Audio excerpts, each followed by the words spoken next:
¿Me escuchan? Sí, señor.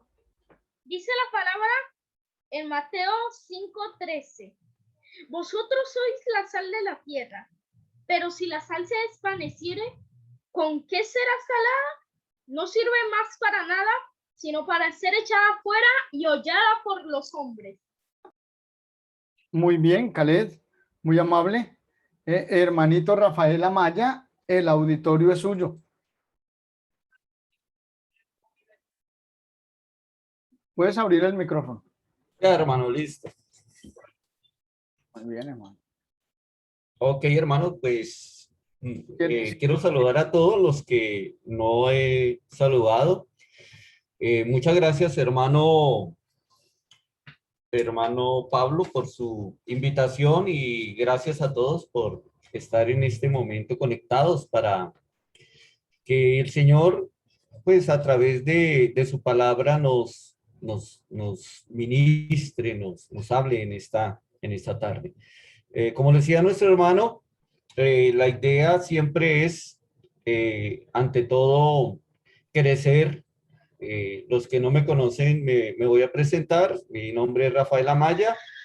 Yo soy predicador de una congregación en el centro de Colombia, muy cerca de Bogotá. Prácticamente estamos a 200 kilómetros de Bogotá, digamos en la cordillera central de Colombia. Ibagué es una ciudad relativamente pequeña, tiene más o menos unos 600.000, 700.000 habitantes. Nosotros, pues aquí hay dos obras. Una obra, digamos, la más antigua, está en el centro de la ciudad, que es donde enseña un hermano, yo no sé si lo conozcan ustedes, es el hermano José Luis Martínez. Y yo estoy más hacia el norte, es una congregación más pequeña, una congregación aproximadamente de 30 miembros, y llevamos ahí aproximadamente, digamos que unos 2, 4 años en este lugar. Antes estábamos en otro barrio. ¿Qué más les puedo decir? Llevo más o menos 15, 17 años predicando de tiempo completo. Pues más adelante, si quieren, hermanos, con gusto podemos hablar, tomarnos un café y podemos hablar bien de, si me quieren conocer un poquito más, ¿de acuerdo? Bueno, entonces hoy quiero compartir con ustedes, voy a, un momentico, a compartir pantalla. Ya lo puedo hacer. Sí, hermano, ya, sino que no había abierto el...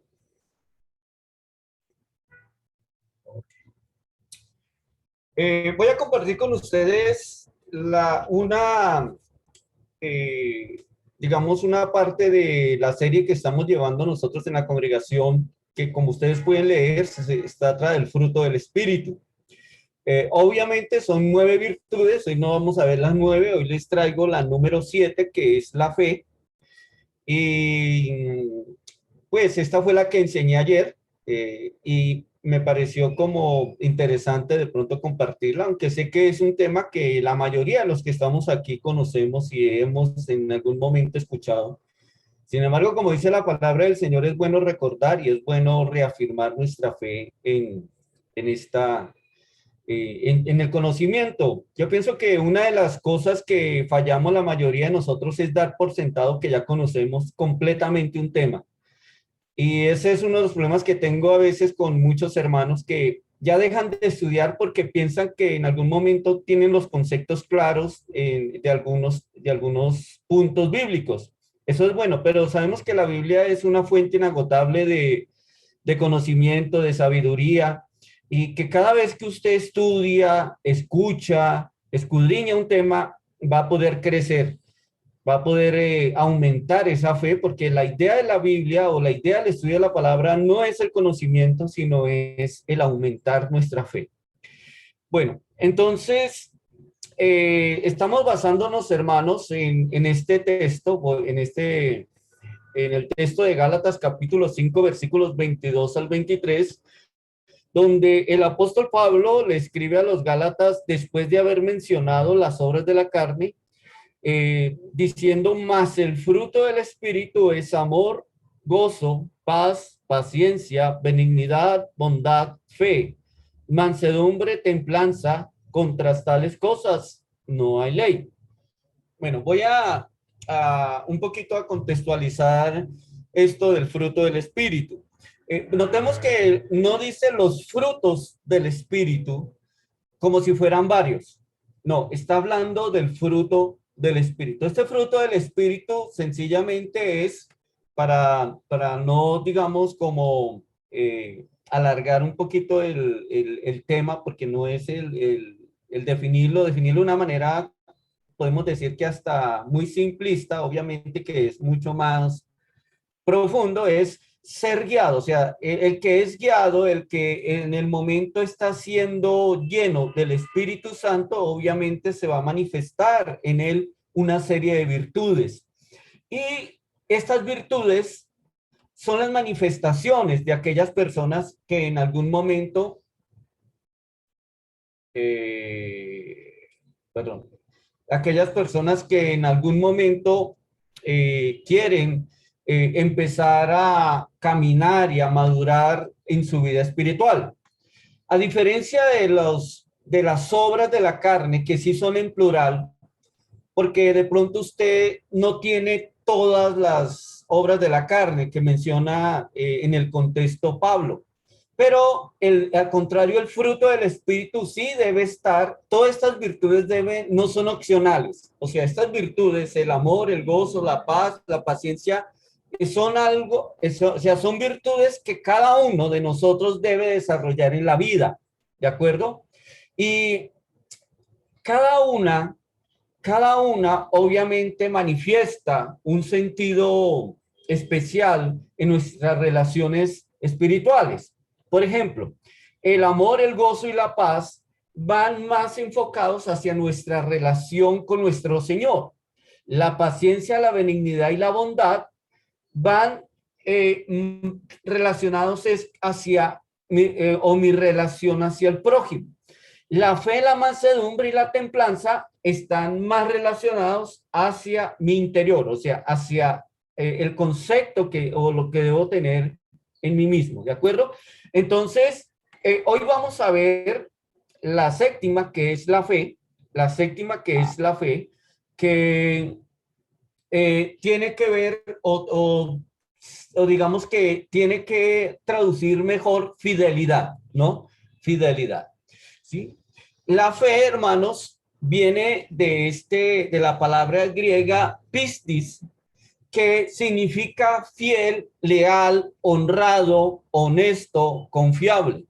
Es una persona que llena sus compromisos, persona en la cual se puede tener plena confianza sin quedar decepcionado.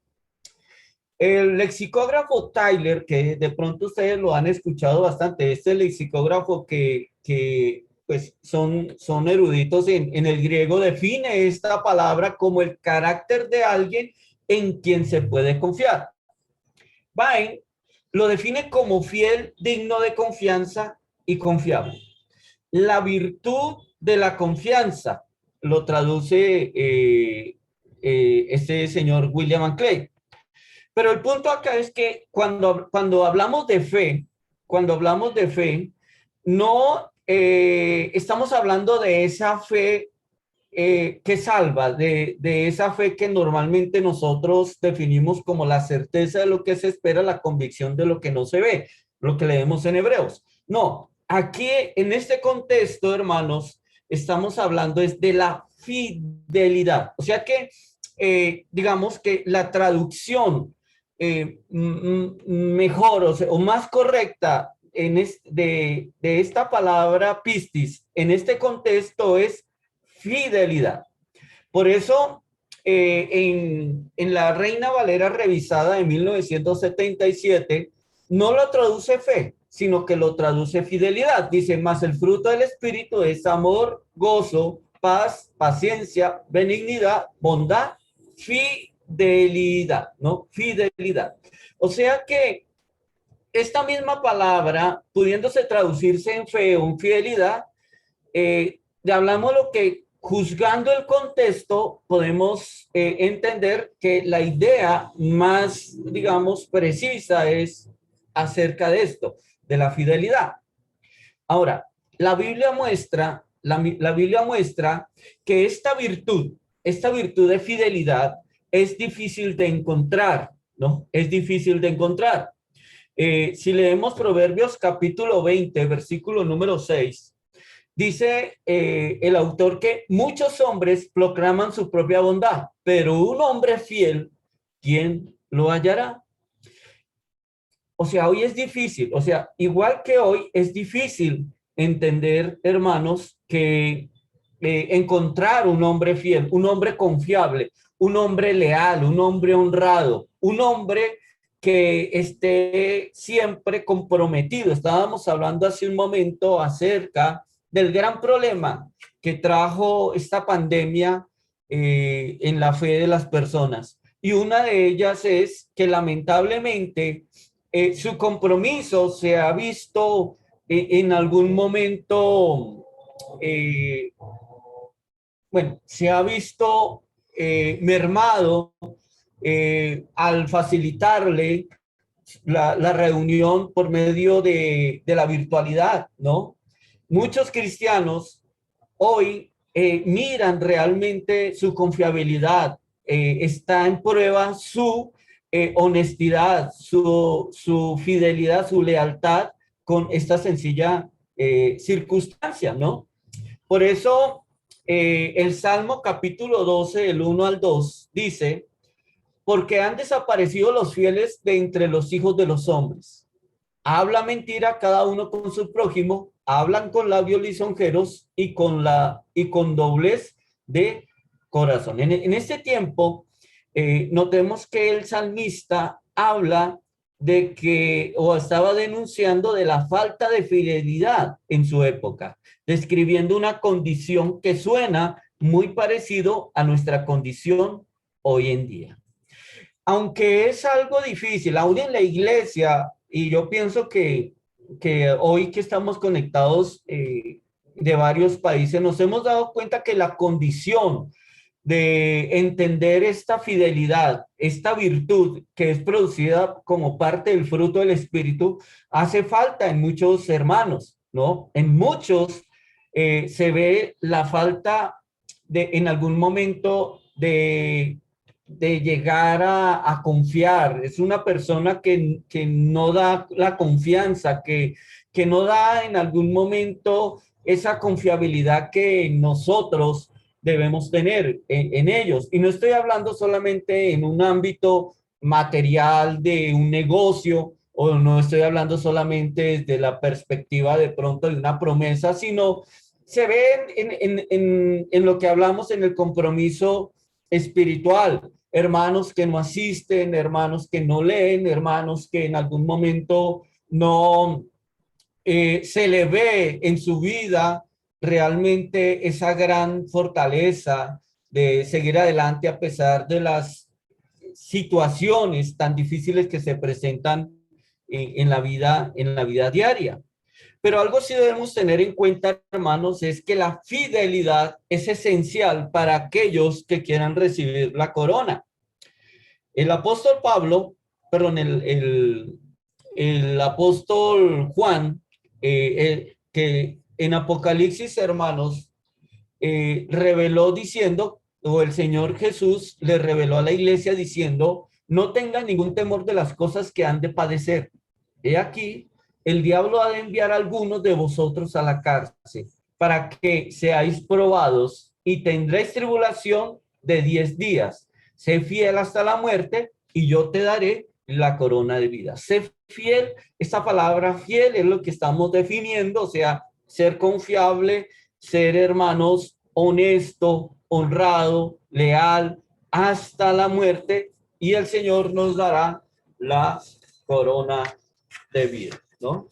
Entonces, para enfrentar el desarrollo de esta virtud en nuestras vidas, lo que yo quiero hacer en este estudio es verla desde dos, o sea, mirarla en dos, digamos, dos perspectivas. Uno, mirar a Jesús y al Padre como ejemplo de esta fidelidad, Y segundo, seguir algunas áreas o sugerir algunas áreas en nuestra vida en la que necesitamos una mayor fidelidad.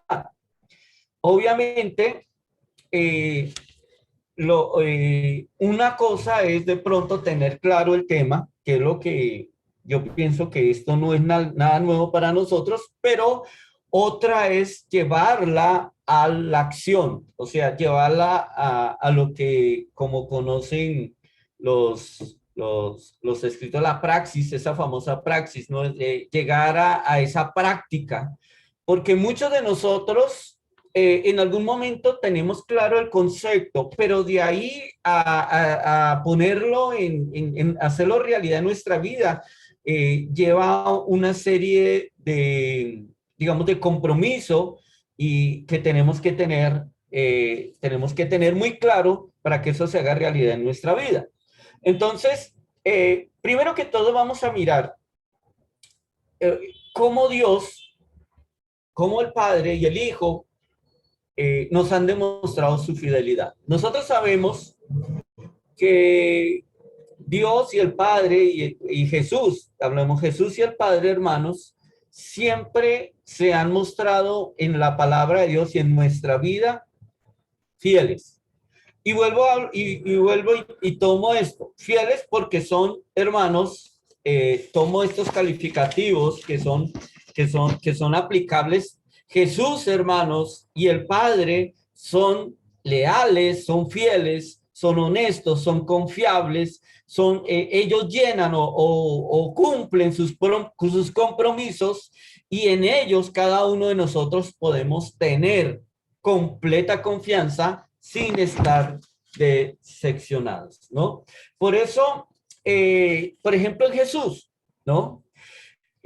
Sabemos que Jesús, cuando se encarnó, obviamente no dejó de ser Dios, ¿no? Que es algo en algún momento que muchos no han entendido, pero Jesús no cambió su gloria, digamos, no cambió su deidad, sino que cambió fue su forma. Lo que veíamos nosotros en esta tierra, o lo que vieron los hombres en esta tierra en los tiempos de Jesús, fue a Dios encarnado en un ser humano, ¿no? Entonces, lo interesante es que cuando él cumplió o empezó a tener esa relación de hijo, algo que tuvo siempre claro fue que fue fiel a esa condición en su papel como hijo. Y lo interesante es que la misma Biblia, hermanos, el mismo Señor lo compara en su servicio como Moisés, ¿no? Como Moisés, en cumplimiento de su papel como hijo. Veámoslo en Hebreos capítulo 3 del versículo 1 al 2. Dice, por tanto, hermanos santos, participantes del llamamiento celestial, considerar al apóstol y sumo sacerdote de nuestra profesión, Cristo Jesús, el cual es fiel al que le constituyó, como también lo fue Moisés en toda la casa de Dios. Entonces, aquí podemos ver claramente de que, bueno, dice que Jesús es el apóstol. Ya este es otro tema, pero note que a Jesús también le dicen apóstol, y esto es claro, obviamente, cuando habla de apóstol es del enviado, ¿no? El emisario, por decirlo así, y sumo sacerdote de nuestra profesión, Cristo Jesús, el cual es, aquí está la palabra, fiel al que le constituyó, como también lo fue Moisés en toda la casa de Israel. Yo pienso que uno de los hombres más fieles que podemos nosotros encontrar en el Antiguo Testamento fue Moisés. ¿Tuvo problemas? Sí. ¿Tuvo situaciones difíciles? Sí. ¿Que en algún momento mostró su debilidad, mostró su humanidad? Sí, como cualquiera de nosotros hoy lo puede hacer. Pero algo que tuvo Moisés fue siempre tener claro su servicio en la casa de Dios. O sea, Moisés fue alguien que estuvo presto. Vamos a verlo ahorita más adelante, que voy a hacer referencia a él, pero cuando él se comprometió, siempre estuvo comprometido en toda la casa de Dios, ¿no? Ahora, cuando se habla de Jesús, también es importante entender que él llevó a cabo toda la obra que le fue encomendada. Por eso cuando hablamos de Jesús, hablamos de ese compromiso, o sea, de esa lealtad.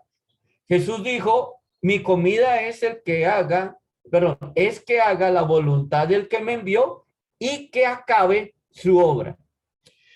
Ayer hablaba y yo pienso que la gran mayoría de nosotros tenemos un pequeño, hablo de parte mía, tenemos un pequeño problema, es que a veces dejamos cosas a medias. Y a veces no es de una manera intencional, sino que a veces empezamos a hacer algo, en algún momento se nos presenta algún problema, alguna situación o otro, digamos, otro servicio y dejamos eso que estábamos haciendo, hermanos, en stand-by, lo que nosotros decimos, ¿no? Y a veces nos vemos nosotros un poco de proyectos incompletos, empecé de pronto a leer la Biblia, un ejemplo, uno a veces en enero lo que hace, no, voy a empezar a leer toda la Biblia desde Génesis y resulta que en este momento que estamos en agosto, hermanos, ya debería de ir más, o sea, haber leído más de la mitad del libro y lamentablemente algunos hasta ahora están en Ruth o están en Noemí, algunos hasta ahora están terminando, otros simplemente dejaron eso a la mitad. Es normal, o sea, cada uno de nosotros tiene en algún momento esta lucha, ¿no? Yo me he encontrado, por ejemplo, yo en mi caso, hermanos, cuando estoy buscando algún texto, cuando estoy buscando en el computador algún tipo de estudio, resulta que me doy cuenta de que, ay, aquí hay un estudio muy interesante. Lo empecé hace 3 años y me pongo a mirar y lamentablemente tengo la mitad. Entonces, a eso es que estoy hablando.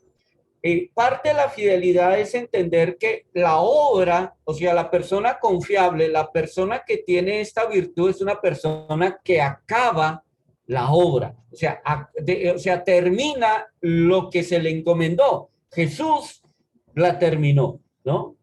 Ahora, también, hermanos, es el caso de Jesús en el papel de ser nuestro sumo sacerdote, ¿sí?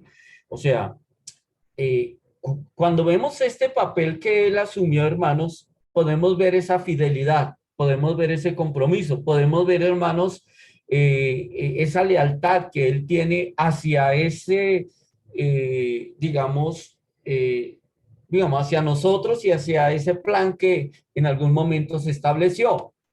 Dice en Hebreos capítulo 2 de los versículos 17 al 18, por lo cual debía ser en todo semejante a sus hermanos para venir a ser misericordioso y fiel sumo sacerdote en lo que a Dios se refiere, para expiar los pecados del pueblo, pues en cuanto a él mismo padeció siendo tentado, es poderoso para socorrer a los que son tentados. ¿No? Interesante, ¿no? Interesante porque dice acá que, si notamos, hermanos, hay una palabra en la que estamos girando que es fidelidad, que es fiel, ¿no? O sea, dice que él es fiel sumo sacerdote para expiar los pecados del pueblo, pues en cuanto a él mismo padeció siendo tentado, es poderoso para socorrer a los que son tentados.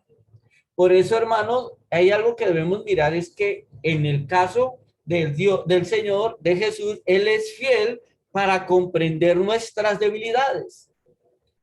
Dice, por tanto, teniendo un gran sumo sacerdote que traspasó los cielos, Jesús, el Hijo de Dios, retengamos nuestra profesión, porque no tenemos un sumo sacerdote que no pueda compadecerse de nuestras debilidades, sino uno que fue tentado en todo, según nuestra semejanza, pero sin pecado. Entonces vemos cómo el autor de Hebreos empieza a dimensionar lo que es digamos, cómo Dios, cómo el Padre, perdón, cómo el Hijo muestra su fidelidad en este papel y cómo nosotros en algún momento podemos confiar en Jesús.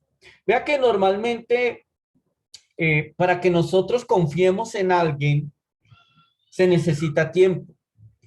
Y algo que normalmente también exigimos es que la persona muestre ser digno de esa confianza.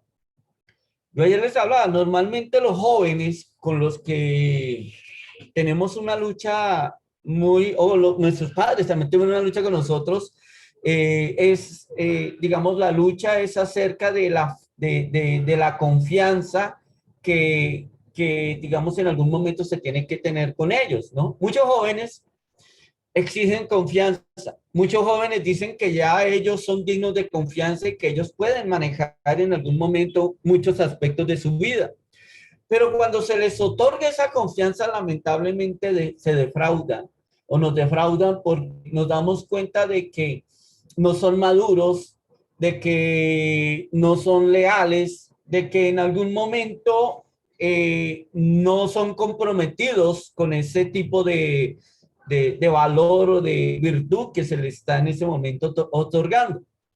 Por eso, diciéndolo de una manera más sencilla, hermanos, Jesús sí demostró a través de venir en este mundo, a través de vencer el pecado, a través de venir y a entregar su vida por cada uno de nosotros, para que cada uno de nosotros tuviéramos la oportunidad de ser salvos y no solamente de recibir esa salvación, sino que a través de nuestra vida tener esa oportunidad de acudir a aquel que sabe perfectamente y entiende lo que estoy en el momento que estoy pasando, porque es que a veces vemos a Jesús como alguien sentado en un trono con el Padre y viendo cómo nosotros luchamos en algún momento por tratar de limpiarnos y tratar de salvarnos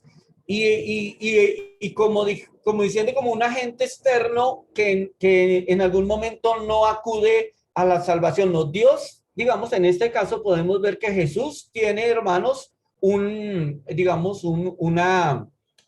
injerencia muy cercana para nosotros, hermanos. Ya vamos a mirar más adelante. No quiere decir, hermanos, que en algún momento nos va a acercar y que nos va a dejar que permitamos la prueba. No, pero sí, hermanos, nos va a dar consuelo, nos va a dar ayuda, nos va a fortalecer, nos va a dar sabiduría, pero obviamente nosotros tenemos que hacer nuestra parte. Ahora, por eso en el versículo 16 de Hebreos capítulo 4 dice, acerquémonos pues confiadamente, otra vez la palabra confiar confiadamente al trono de la gracia para alcanzar misericordia y hallar gracia para el socorro divino. ¿No es maravilloso, hermanos, nosotros tener un Salvador en quien sí podemos confiar? Vea que la mayoría de nosotros nos desilusionamos de la vida espiritual porque ponemos nuestra confianza en otros agentes, en otros, digamos, en otras personas y no tenemos en cuenta en verdaderamente quién tenemos que confiar. No estoy diciendo que el cristiano no debe ser digno de confianza, obviamente, pero a veces vemos, hermano, es que en realidad muchas veces la iglesia no encuentro apoyo, vea que yo estuve en problemado, vea que yo tuve situaciones difíciles, nadie en la iglesia me llamó, nadie en la iglesia vino y me dijo esto, o sea, nadie ni siquiera se enteró de lo que yo estaba pasando.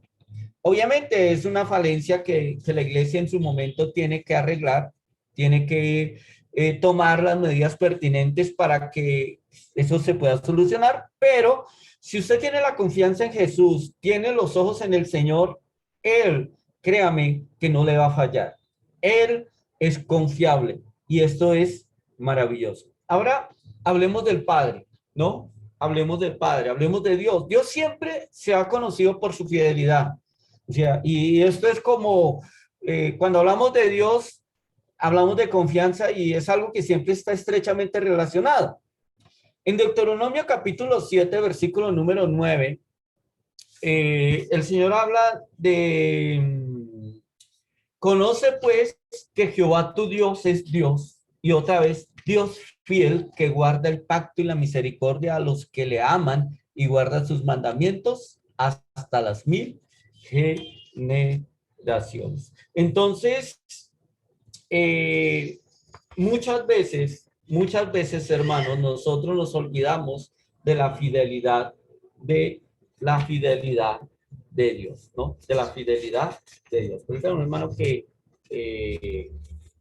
coloqué aquí mal ¿no? De la fidelidad de Dios. O sea, Dios, hermanos, es fiel. Dios es confiable, es digno de confianza. ¿Con quiénes? Con sus hijos. Y esto es muy importante. ¿Sabe por qué?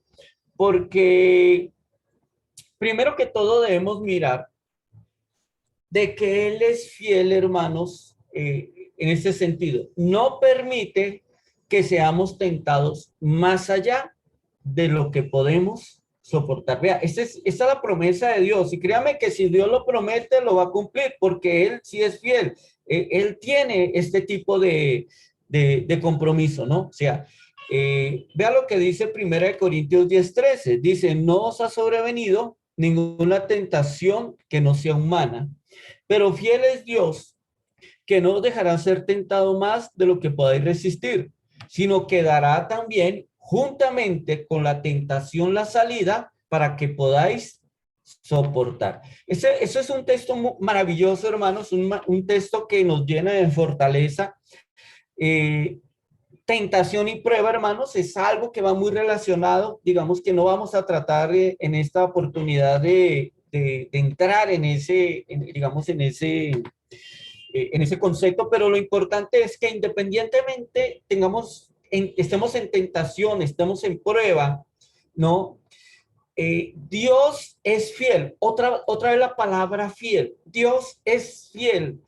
Primero, me retraso un poquito. Primero dice que ninguna tentación que no sea humana.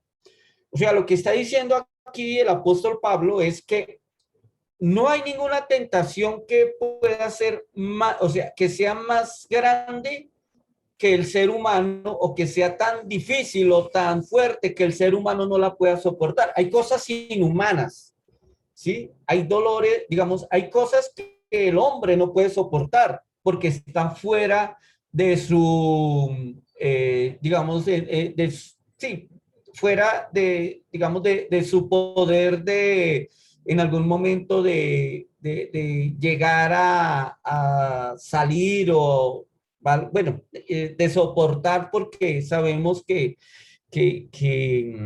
por ejemplo, digamos, a veces ya es que es el trato que está recibiendo este hombre es inhumano. Exacto, o sea, digamos que en cierta manera el concepto que está dando aquí el Señor es que ninguna prueba más allá va a ser más de lo que humanamente se pueda soportar. Ahora, Dios, ¿cómo muestra su fidelidad? No que la prueba no exista, porque la prueba va a quedar ahí. La prueba es algo que, o la tentación es algo que va a estar en nuestra vida. Pero primero el Señor promete, aparte de que la prueba, o sea, o sea, la puede soportar cualquier ser humano, porque a veces decimos, no, hermano, es que lo que estoy pasando, nadie lo ha pasado, eso es mentira. O no, hermano, es que la situación que yo en este momento, esta enfermedad, este dolor, esta desilusión, este desánimo que en este momento estoy llevando, nadie lo puede entender. Eso es mentira porque primero que todo lo que usted tiene, desánimo, dolor, enfermedad, tristeza, hay mucha gente en este mundo que tiene la misma situación, sino que la respuesta a esa prueba es diferente. Ahora, no dejará ser tentado más allá de lo que nosotros podamos resistir. Eso es otra promesa, o sea, otro aspecto de esa promesa. Y el otro también es que dará la salida. ¿Sí? Dará la salida. Entonces, es muy interesante. O sea, aquí muestra la fidelidad a Dios. En otras palabras, hermanos, el que peca, el que cede a la tentación, el que cede a la prueba, no le puede echar la culpa a Dios. No le puede echar la culpa a que es muy débil y que Dios le puso en algún momento algo que no podía él soportar o era más grande de manejar que él. Hay hermanos que se van y yo veo hermanos, he visto hermanos que en algún momento los he tenido como hermanos muy fieles o no fieles, sino maduros, que cuando llega la prueba se derrumban. Y las palabras que he tenido oportunidad de escuchar de parte de ellos es, hermano, es que esta situación nunca la he vivido y una cosa es estar afuera y otra cosa es en algún momento estar aquí. Sí, es verdad, o sea, no estoy diciendo que en algún momento no se pueda presentar algo nuevo, pero debemos entender que todo se puede, una persona que cae en adulterio, una persona que cae en borrachera, puede entender que puede salir de eso y puede sobreponerse porque es una de las promesas del Señor. Ahora, otro es, hermanos, nos protege del maligno, ¿no? Dice segunda de Tesalonicenses 3:3, pero fiel es Dios que os afirmará y guardará del mal. O sea, esto de proteger es claro, ¿no, hermanos? No estamos hablando que en algún momento Satanás no nos vaya a tentar o Satanás no vaya, o el pecado, la prueba no vaya a llegar a nuestra vida. Lo que está hablando el Señor es que nos va a dar la fortaleza y nos va a ayudar a dar sabiduría y nos va a dar, hermanos, como siempre, esa, digamos, a ver, como estar en esa protección, ¿sí? El problema es que cuando yo salgo de la protección de Dios, llegamos, hermanos, a estar en una situación vulnerable y ahí es donde caemos. También, hermanos, obviamente, algo que quiere el Señor es completar su obra de salvación en nosotros. Vea lo que dice 1 de Tesalonicenses 5, del 23 al 24. Dice, y el mismo Dios de paz os santifique por completo, y todo vuestro ser, espíritu y alma y cuerpo sea guardado irreprensible, para que la venida de nuestro Señor Jesucristo, fiel es el que os llama, el cual también lo hará. ¿Qué es lo que está diciendo aquí Pablo? Está diciendo que el Señor va a guardar, va a santificar por completo, no solamente el alma, el espíritu, sino el cuerpo, para que seamos irreprensibles. Y aquí está, fiel es el que os llama, el cual también ¿qué? Lo hará. O sea, hasta que sea, hermanos, la venida de nuestro Señor. Ahora, obviamente, hermanos, estoy, hermanos, siendo un poco rápido porque pues tengo varias cosas y no quiero dejarlo a la mitad, por decirlo así. Entonces, ya más adelante, hermanos, obviamente ustedes si quieren profundizar un poquito más en esto, no hay problema, hermanos. Yo sé que aunque esto que estamos hablando no es algo nuevo, es algo yo pienso que de cada punto podemos traer muchas cosas, pero lo importante es tener claro, Dios es fiel, el Señor es fiel, Él lo ha demostrado a través de nuestra vida. Pero obviamente, hermanos, para beneficiarnos plenamente de esa fidelidad de Jesús, y de ese amor y de ese socorro del Señor, también debemos nosotros ser fieles, ¿sí? O sea, esto no se da, hermanos, para todo el mundo, ni aún para todos los de la iglesia, porque no todos los de la iglesia son fieles. Sí, estamos hablando de aquellos que son dignos de esa confiabilidad y vamos a ver algunos. Por ejemplo, necesitamos ser más fieles a Dios y a Cristo. Y una de las áreas, hermanos, que normalmente nosotros mostramos la falta de virtud, de esta virtud de fidelidad o de lealtad, ¿no? De confiabilidad, hermanos, es usando en el uso de nuestros talentos. O sea, estoy hablando de las habilidades y oportunidades. La mayoría de nosotros, hermanos, la mayoría de nosotros entendemos porque sin duda desde que llegamos a la iglesia hemos escuchado la famosa parábola de los talentos, ¿no? Cómo el Señor habló o contó una parábola de un hombre que salió de viaje y le entregó a sus administradores, digamos así, a sus siervos, varios talentos. No todos le dio lo mismo, a uno le dio uno, a otro le dio tres, a otro le dio cinco. El punto, hermanos, es que todos nosotros tenemos mínimo un talento, ¿sí? Y un talento en ese momento, hermanos, no era algo insignificante, era algo grande. Un talento no era una moneda de 100, no era una moneda de 500, no era un bolívar.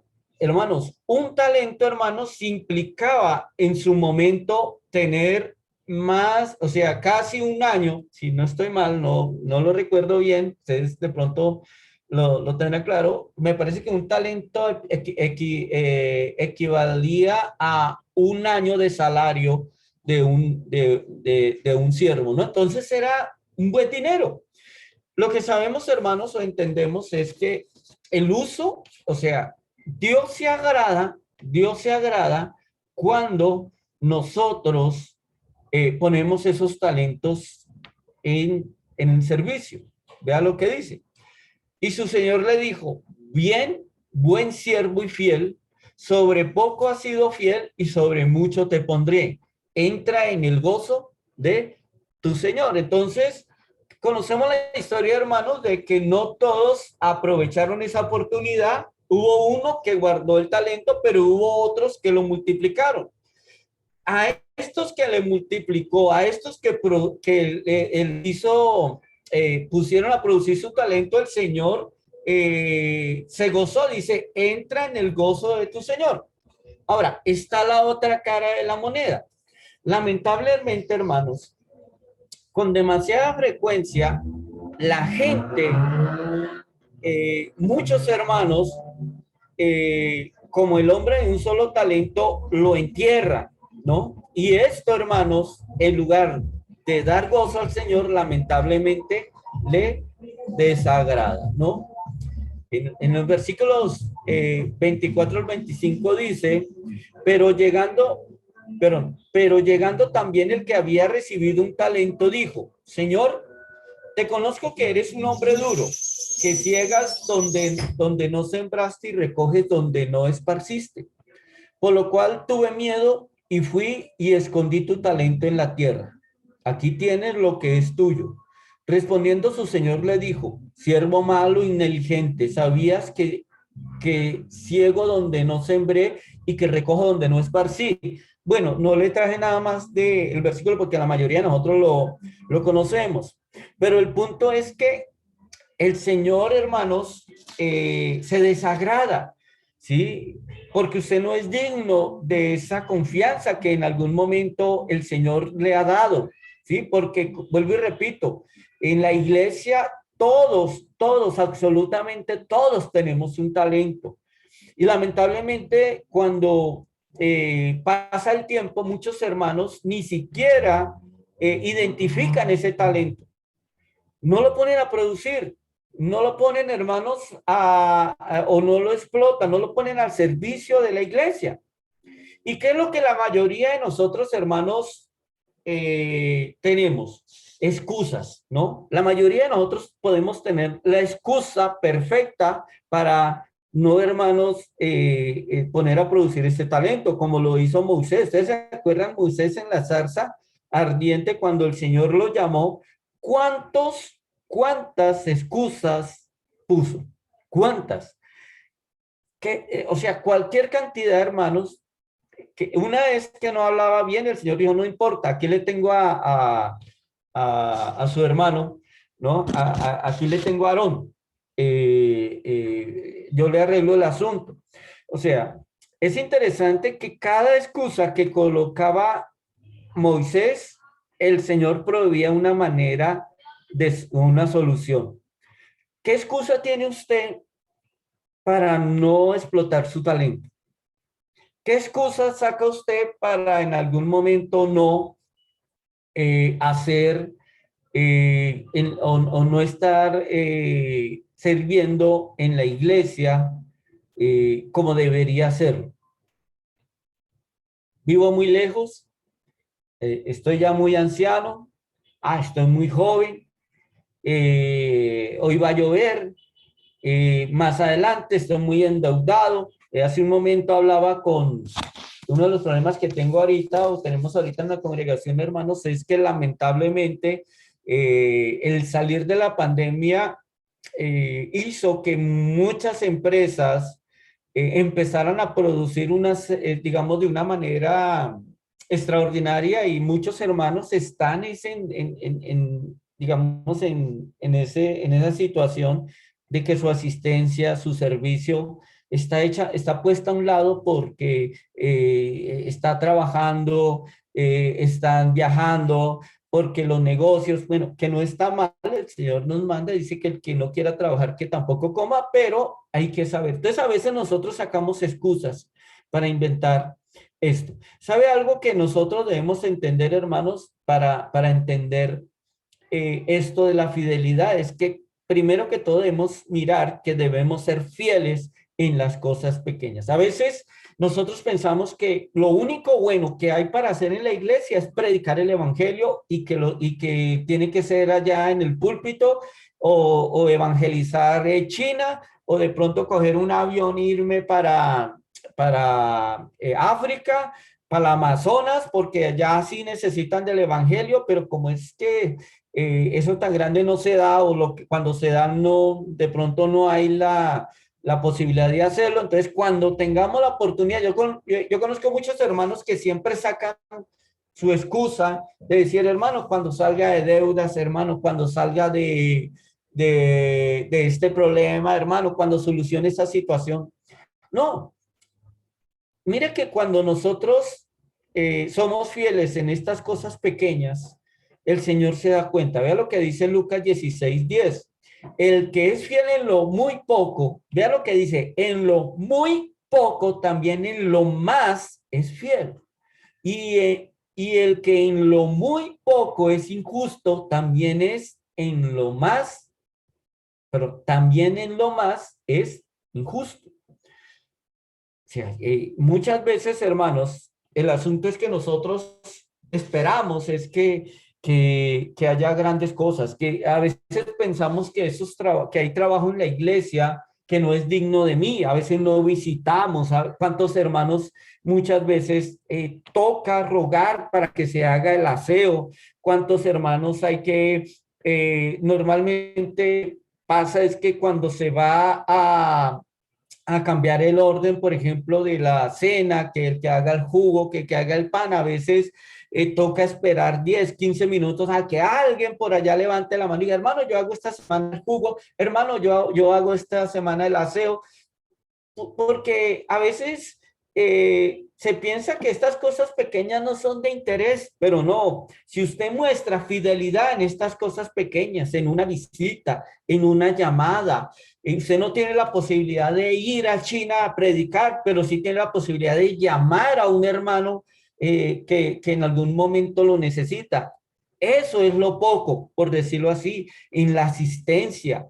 A veces, hermanos, no se ve este tipo de situación. O sea, ¿cómo se puede contar con nosotros perdón, si no se puede contar con nosotros para las cosas pequeñas, ¿cómo se puede esperar que nos consideren confiables cuando las cosas se ponen difíciles o cuando se necesitan cosas grandes? Vea lo que dice Jeremías 12:5 dice, si corriste con los de a pie y te cansaron, ¿cómo contenderás con los caballos?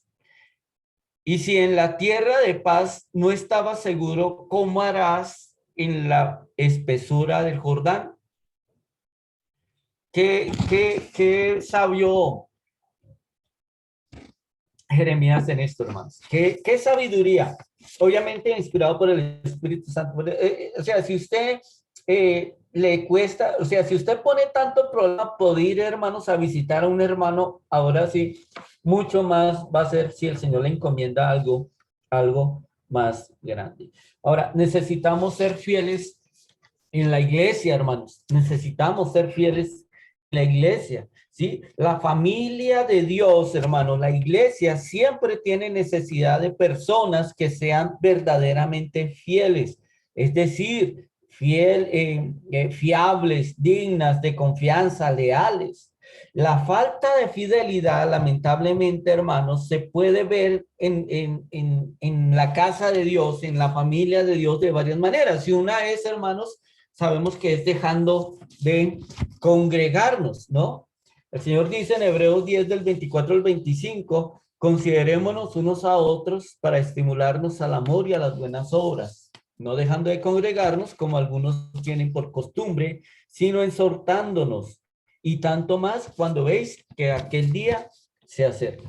Esto para mí, sinceramente, lo hablo, hermanos, no sé si ustedes estén de acuerdo conmigo, pero el hecho de la asistencia no es algo grande, es algo pequeño, o sea, es lo más natural, lo más pequeño que el hombre pueda hacer. Pero en esto, hermanos, en esto tan pequeño vemos aquellos hermanos que son, siempre tienen una excusa para no asistir, aquellos hermanos que siempre tienen lamentablemente una situación para no ir. No, hay hermanos que saben que si la reunión es a las 7 de la noche, por ejemplo, y están en el centro y van a hacer una vuelta en el centro a las 6 de la tarde, saben perfectamente que no van a llegar a la reunión. Llaman o escriben, hermano, no alcanzo a llegar porque me cogió el tarde en el centro. Estoy haciendo algunas compras, hermano, y no alcanzo a llegar. Está bien, no estoy diciendo que si en algún momento alguien, por algún motivo, enfermedad, ¿qué podemos decir? Algo, contratiempos que se presentan, el Señor entiende esa situación. Pero es que a veces nosotros nos metemos, vea que yo sé perfectamente, hermanos, que cuando hay una reunión, yo tengo reunión a las 7 de la noche, yo sé perfectamente que a las 5 tengo que estar desocupado porque tengo que alistarme para ir a la reunión. Lo mismo mis hijos. Vea que mis hijos a veces les resulta algún tipo de actividad, hermanos, los jueves. Nosotros nos reunimos los jueves o los martes por la tarde, ¿sí? Una ida a cine, una ida a jugar, hacer un deporte. Entonces, ellos saben perfectamente que si es a las 5 no pueden, porque no van a alcanzar a llegar a la reunión. Entonces, a veces es falta de amor, a veces es falta de esta virtud que estamos hablando, ¿no? Y pensamos que porque tengo la excusa, ¿no? Perfecto, tengo un hermano que me parece muy, ahorita estaba hablando con el hermano y me acordé de él. Aquí estamos hablando de un hermano, unas circunstancias que a veces los hermanos hoy por el Zoom le ponen cualquier situación para no ir. Hermano, tranquilo, yo no voy, hermano, pero no me preocupe, yo me conecto por el Zoom. No, cuando no existe el Zoom, entonces, muchas iglesias, y pecan las iglesias, hermanos, si en algún momento, eh, pudiéndose reunir, pudiendo en algún momento establecer sus reuniones congregacionales, y no lo hacen, hermanos, para mí, hablo de un concepto personal, para mí está mal, porque nosotros no lo hacíamos, era porque porque en algún momento había una situación difícil, estaba en riesgo muchas cosas y fue sabio no hacerlo. Pero hoy en día, hermanos, la iglesia o el hermano que quiera seguir en su comodidad y no trasladarse, que es algo mínimo, a su reunión, hermanos, está pecando. Ahora, hay otras. Por ejemplo, hermanos, descuidar las oportunidades de aprender y crecer juntos en la palabra de Dios. Dejar de que otros lleven a cabo el trabajo de la iglesia y no preocuparse por el bienestar de sus hermanos y hermanas en Cristo. O sea, en esto podemos ver, hermanos, que si no lo hace el predicador, que si no lo hace la familia del predicador, entonces ahí está él, entonces es el que tiene que hacerlo. No, no, ahí está mostrando, por eso estamos hilando esto, hermanos. Si vio cómo Dios es fiel y cómo Él cumple con sus promesas, pero esas promesas es para aquellos que son dignos de esa confianza y de esa fidelidad de Dios. Si usted en estas cosas tan pequeñas no es fiel, créame, hermano, que si nosotros no somos fieles, créame que no vamos a gozar de esa bendición. La pregunta que siempre hacemos, ¿no? Si todos fueran tan fieles como yo en la iglesia, ¿qué tipo de iglesia seríamos? ¿No? Si todos fueran tan fieles como yo, ¿qué tipo de iglesia seríamos? ¿No? ¿Qué tipo de iglesia seríamos? Entonces, hermanos, también está obviamente ser más fieles con nuestras familias. Entendemos perfectamente, hermanos, lo que implica, por ejemplo, en el caso de los padres, vosotros padres no provoquéis a ir a vuestros hijos, sino créanlos en disciplina y amonestación del Señor, ¿no? También en el caso de las ancianas, de las madres, dice, las ancianas asimismo sean reverentes en su porte, no calumniadoras, no esclavas del vino, maestras del bien, que enseñan a las mujeres jóvenes a amar a sus maridos y a sus hijos, a ser prudentes, castas, cuidadosas de su casa, buenas, sujetas a su marido y hermanos, para que la palabra de Dios no sea blasfemada. En otras palabras, ¿acaso nuestras familias no merecen, hermanos, padres e hijos felices? Obviamente, ¿no? La respuesta es, eh, es que, hermanos, es un sí. Entonces, hermanos, como conclusión, pistos, quiero terminar con estas palabras de William Barclay, ¿no? Estas palabras de William Barclay, definiendo, hermanos, el término que estábamos nosotros, con la que estábamos abriendo esta tarde, hermanos, esta palabra pistis, o pistos, perdón. Dice acá, pistos es el hecho de una gran palabra, describe al hombre en cuyo servicio fiel podemos confiar, en cuya lealtad podemos depender y en cuya palabra podemos aceptar sin reservas. Esta palabra describe al hombre en quien existe la fidelidad inquebrantable e inflexible de Jesucristo y la total confiabilidad de Dios. Espero, hermanos, que esto esté describiendo a cada uno de nosotros. Y si no nos está describiendo, que tengamos, hermanos, la interesa de entender de que lo podemos hacer, ¿no? Si Él está siendo guiado, si así nosotros estamos siendo guiados por el Espíritu de Dios, que es lo que estamos hablando de este fruto del Espíritu, obviamente seguiremos los pasos del Dios y del Salvador a quien servimos. Y esos pasos, hermanos, incluyen esta virtud de la fidelidad, la virtud de la confiabilidad, ¿no? ¿No se esforzará por ser fiel en su servicio a Dios, la iglesia, su familia, incluso con usted mismo? Es una pregunta, ¿no? O sea, ¿será que en este momento, escuchando esto, no nos esforzaremos, hermanos, por empezar a ser fieles en nuestro servicio a Dios, en nuestra congregación, en nuestra familia y también en nosotros mismos? Bueno, hermanos, esto era lo que tenía en esta oportunidad. Que Dios los bendiga, hermanos. Entonces quedamos con el hermano que tiene que sigue en el servicio. Tu fidelidad es grande, tu fidelidad incomparable. Nadie como tú, bendito Dios, grande es tu fidelidad es grande, tu fidelidad incomparable.